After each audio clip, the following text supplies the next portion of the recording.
this is Mcbirdy, and welcome back to another episode of Cinderella Phenomenon. And our saga continues as we go down the line of helping Rod, and hopefully getting rid of our curse in the progress. I don't know what I was trying to say, just ignore me, we're gonna continue. Okay, so. The hallways are silent at this time of night as most everyone in the palace prepares for bed. I am now on my way to our meeting place. Rod told me earlier to wait for him here. I had thought that he would make me go to the Marchand by myself after what transpired with Emmeline, but I was wrong. Emmeline was so upset today. I have never seen her like this before. I turned my thoughts back to the Marchand and to what Walt said earlier. I wonder what Parfait wants to talk with us about. I feel my heart beating erratically against my chest. Why do I feel like something bad is going to happen? I realize that I have been standing in the open for a while. Perhaps I should move. People might find my standing here suspicious. I start walking again and am surprised when I feel a hand close around my wrist and pull me into the darkness. I open my mouth, but a hand muffles my scream. Shh! Rod? Rod's gaze is icy. He speaks quietly, but I can feel the anger simmering underneath his words. What if someone saw you just standing there? Have you even thought about how they might get suspicious? His tone is so accusatory that for a moment I cannot find my voice. But then he is right. I should have been more careful. Sorry. Rod stares at me, surprised. What? I never thought I'd hear you apologize, especially to me. Oh? Well, at least I know how to apologize, unlike you. Burn! And why would I ever have reason to apologize to you?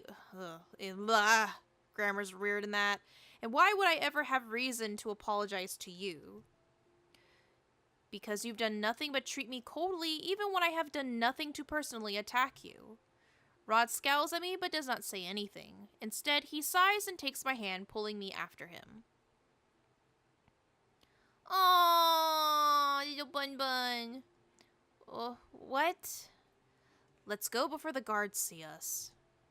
I have no energy to argue with Rod, so I allow him to pull me along. I'm sorry. What? He apologized to me? Don't make me repeat myself. I did not hear you clearly. If there's one thing I know about you, it's that you're not deaf. Of course I'm not. Shh! Someone will hear you. I glare at Rod, but he does not respond. Sebby's like, Princess, your hand is really warm. Rod freezes in place and glares at Sebby, who seems to be shrugging. Your thoughts are too loud, Rod. Through the dim lights, I can actually see a faint blush on Rod's cheeks. You are blushing. I am not. He lets go of my hand and starts to walk toward the secret passage with me trailing behind him. We look around to make sure no one is in sight before we both slip inside.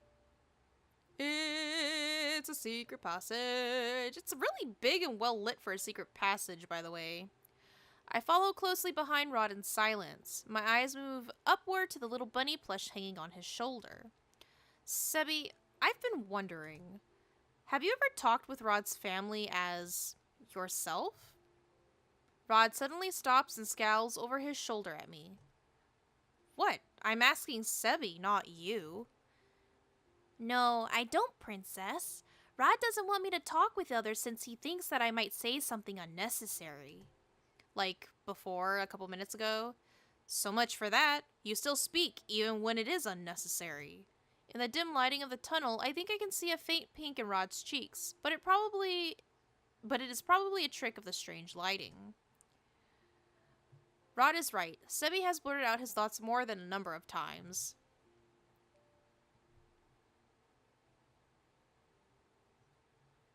Wait, who am I talking to?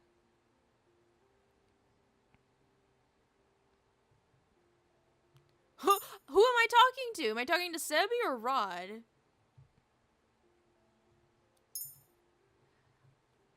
Well, there are thoughts that he prefers to keep to himself, like his thoughts on karma and his feminine voice, or his... Rod suddenly clamps Sebi's face, and I can actually see the poor plush struggling to get away from his hold. You are crushing the poor toy. Rod glares at me before finally releasing Sebi. Rod can be so brutal at times. I remember the time he almost threw me out the window for saying that one lady had a hideous dress. Rod glares at Sebi once again. He readies his fingers to pinch him again, but Sebi hurriedly apologizes before Rod can touch him. Okay, I'll stop talking now. Rod sighs and continues walking. I probably made the wrong choice there, but I was really confused about who exactly I was talking to. Rod, have you spoken with Emmeline since that earlier incident? No. As much as I want to ask him again about his curse, I doubt that he will divulge anything right now. I decide to keep my thoughts to myself as we head for the Marchand. When we arrive at the Marchand, Parfait and Delora are there to welcome us. The others, however, are nowhere in sight. Ah, it's been a while, Princess. Thank you for bringing her here safely, Prince Rod. Where is everyone? They're all resting in their rooms now. It wasn't necessary that they be here for what Delora and I want to discuss with you. I will be staying in the tavern then. Rod is about to head for the tavern when Delora stops him. You don't have to leave. What we're going to say involves you too, since you're staying at the palace as well. Rod looks at her curiously, but asks no questions. Parfait and Delora gesture us over to the settee, where we all take our seats. This is something Rod and I must know, because we're in the palace? I have a bad feeling about this. Before we start, I would like to congratulate you on your first good deed, Princess. Delora told me all about it, and I can see the extra piece on your necklace as well. Parfait smiles at me, her eyes filled with pride. Her faith in me rekindles the dwindling confidence I had. If only you'd seen how happy Delora was when she announced it to us. You didn't have to go into specifics, Parfait. Oh? And are you embarrassed, Delora? She smiles at Delora teasingly before turning back to me. Anyway, I know you can do it, Princess. Only 2 more to go and you can break your curse. Yeah, keep up the good work, Princess. And you too, Rod. So, what is it that you wanted to discuss with us? I conducted a little investigation while I was with Lucette in the palace, and I found out something important. Something important? I discovered that there is a witch in the palace. A witch! A witch in the palace? I felt a tinge of magic while I was there. It was faint, but definitely there. I don't remember feeling it before when I was there as your doll, Princess. It seems that the witch is using a glamour to hide himself or herself from us. A glamour is a magic that only very experienced witches can cast, which means the witch we are dealing with is no ordinary witch. They have the potential to be very powerful. But what would a witch be doing in the palace in the first place? This witch could be after the king, but what? Parfait and Delora glance at each other, looking conflicted. It is Parfait who faces me first, her expression grave. I'm afraid there is some other possibility we must make you aware of, Princess. And in order for us to explain it, we must give you the truth. Oh, this doesn't seem good at all. Moving closer, chapter 6. Oh, that's good. The truth? My only answer is silence. I shift my gaze to Rod, but he avoids my eyes. What is going on? Princess, it is very likely that this witch in the palace is looking for you. What? I cast a glamour on you a long time ago so that you could remain hidden from magical eyes. I did it to protect you, but this witch in question can see through the spell I've cast on you. It is my belief that they are actively looking for you. I close my eyes and massage the temples of my head as I feel a headache coming on. Wait, you said before that the witches want to see their curses unbroken, but this sounds as if they have another motive altogether. What reasons could they have for trailing me? The Tenebrarum has been without a bearer for a long time, ever since the end of the war. A new bearer, however, will soon arise, and the crystal is ready to support them. Some of the witches, the wicked ones, want to make sure that the Tenebrarum continues to spread darkness even with this new bearer in charge. Okay, but what does that have to do with me? Delora crosses her arms, her expression grim. Well, that's funny because her arms are always crossed. The title of the bearer is passed down from one descendant to the next. Princess, the last Tenebrarum bearer was the late Queen of Angiel, your mother. I feel my blood go cold. What? As you are the queen's daughter, you are the next heir. That explains a lot about her mom all of a sudden. Come your 18th birthday, you will inherit the title of Tenebrarum bearer.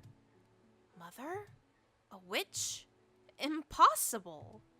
Why would you spout such lies? I narrow my eyes at them, searching for some hint that they are lying to me. Delora and Parfait never turn their sad eyes away from me.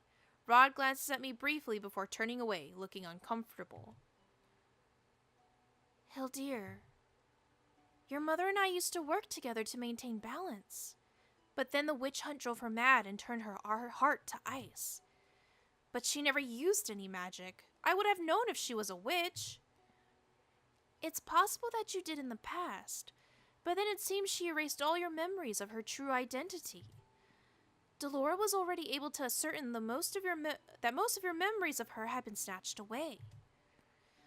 Hildir needed you to remain obedient so that when you finally did inherit her role as the bearer, you would continue to do as she wanted. My thoughts feel as if they are spinning endlessly on an axis. The real reason I cursed you was to see if you are truly capable of goodness, Princess. Hildir's influence clung to you even after her death, and we feared that you would continue her previous work. That Angiel might once again fall to darkness if you were not able to help the dark emotions in your heart. So then you cursed me because you were terrified of what I would do if I became the bearer as I was. My only answer is silence.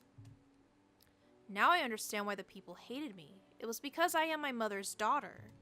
I cannot help but reach out to touch the pendants on my necklace as a feeling of dread washes over me. We know that there is goodness in you, Princess. We only wanted you to realize it by breaking your curse. Parfait sighs, looking guilty. It was a selfish act on our part, I know. But we could not risk another great war. They believe that I would have plunged the world into a war? I turn to Rod, who has yet to speak since the conversation started. Did you know about all of this? Everyone knows the story of the Tenebrarum witch and her daughter. Everyone except me.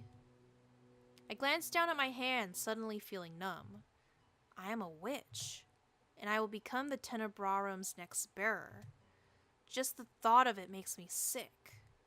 I think back to my childhood. I can still recall the glares that everyone gave me when I was a child. They were scared of me because I was my mother's daughter? And what about the king? Did he never love me because I was the daughter of a witch? But if that is the case, if my mother was so wicked, then why did the king marry her in the first place? Hildir threatened to kill the woman that he loved if he did not marry her. She threatened to kill Ophelia. Ophelia? So the king has loved Ophelia from the very beginning? I clench my hands into tight fists. After Mother died, he was able to reunite with his true love. And since then, he has treated Emmeline and Rod better than he ever treated me, even though I am his daughter by blood. I want to feel angry about this revelation, but instead I feel a dreary emptiness inside of me. A heavy feeling begins to settle my chest, suffocating my heart. He never really loved me. Lucette? Rod's voice snaps me out of my thoughts, and that is when I realize that a stray tear has made it down my cheek. I quickly wipe it away with the back of my hand, angry at myself for showing weakness in front of them. You must be happy to see me like this. What? Your mother was made queen and you and your sister became royals overnight. It's like something out of a fairy tale, isn't it? You thought that you had the perfect life until I came back into it. I never asked for this to happen. I just wanted to... Rod suddenly moves his hands to Sebi's mouth, muffling whatever other words the plush was going to say for him. What is it you want to say, Rod? It's nothing.